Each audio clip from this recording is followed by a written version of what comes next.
with that, let me open it up to some questions. Let me start with Jackie. Jackie Combs. Senator, President-elect. It's okay. Given in your statement when you addressed the controversy over Governor Blagojevich, you did not repeat what your spokesman said yesterday about having him, that he should resign. Why did you not? And could you tell us what contacts, if any, you know that your staff or any emissaries for you have had with prosecutors or the FBI? Well, let me repeat a couple of things.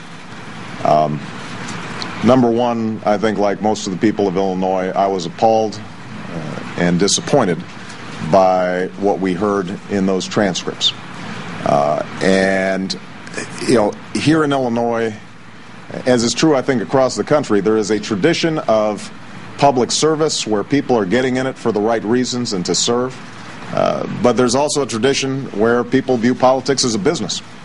And part of the reason that I got into politics, ran for the state Senate, ran for the United States Senate, and ultimately ran for the presidency, is because we have to reclaim a tradition of public service that is about people and their lives and their hopes and their dreams. And it isn't about what's in it for me. And I think the public trust has been violated. So let me be absolutely clear. I do not think that the governor at this point can effectively serve the people of Illinois. The legislature is going down to Springfield to make a determination as to how to resolve this issue. I think they're going to come to the same conclusion. I hope that the governor himself comes to the conclusion that he can no longer effectively serve and that he does resign. In terms of our involvement, I'll repeat what I said earlier, which is I had no contact with the governor's office. I did not speak to the governor about these issues. That I know for certain. What I want to do is to gather all the facts about any staff contacts that I may have that may have taken place between the transition office and the governor's office, and we'll have those in the next few days and we'll present them. But what I'm absolutely certain about is that our office had no involvement in any deal making around my Senate seat. That I'm absolutely certain of, and that would be a violation of everything that this campaign has been about, and that's not how we do business. So I think that, like the rest of the people of Illinois, what I want to see is a quick resolution of this issue.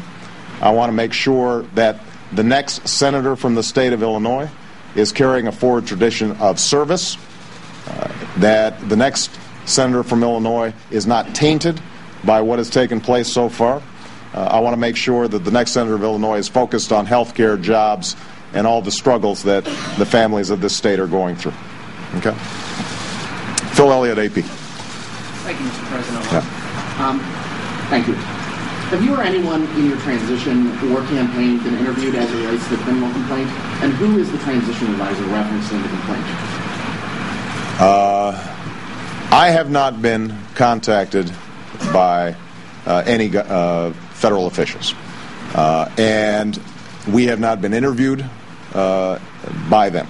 As is reflected in the U.S. Attorney's report, we were not, I think, perceived by the governor's office as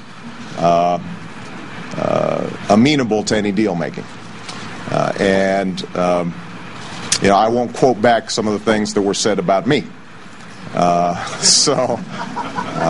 This is a family program, I know.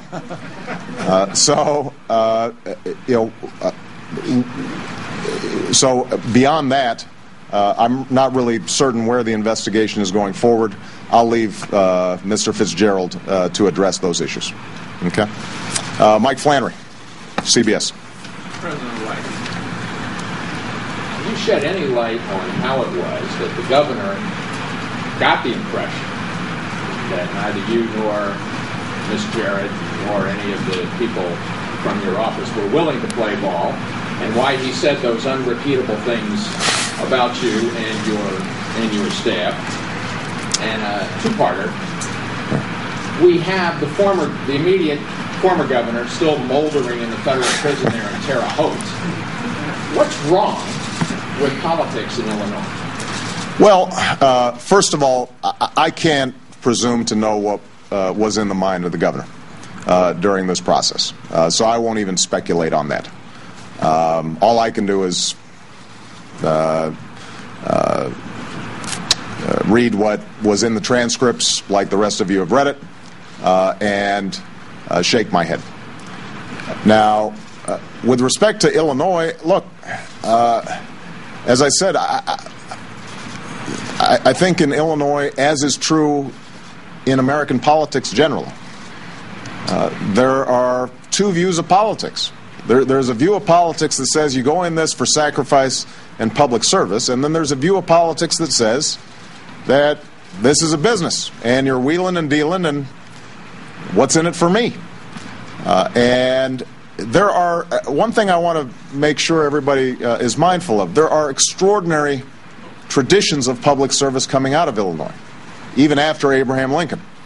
You know, you've got people like Paul Simon and Paul Douglas, our current Senator Dick Durbin, our senior senator, and many others on both sides of the aisle who have upheld the highest standards of ethics and have made enormous sacrifices to make sure that they're getting something done for the people of Illinois. But what you also have, I think, are habits and a culture that thinks of politics as a means of self-aggrandizement. That's exactly what has to change. I mean, this is, if, in fact, various allegations end up proving to be true, and I don't want to obviously prejudge all these issues. This is sort of the far end of the spectrum of that business mentality of politics. But there are more subtle examples of it, right, that are within the lines of legality, but still don't fulfill the spirit of service. We know in Washington that lobbyists have disproportionate influence. We know that in state houses and city councils all across America, there are times where people are not thinking about what's best for the public good, but rather making narrow political calculations. And our whole campaign was about changing that view of politics and restoring a sense that when people of goodwill come together and are serious about confronting the challenges that we face, that not only can that be good policy, but you know what? It can be good politics as well. It turns out that the American people are hungry for that. And you can get elected by playing it straight.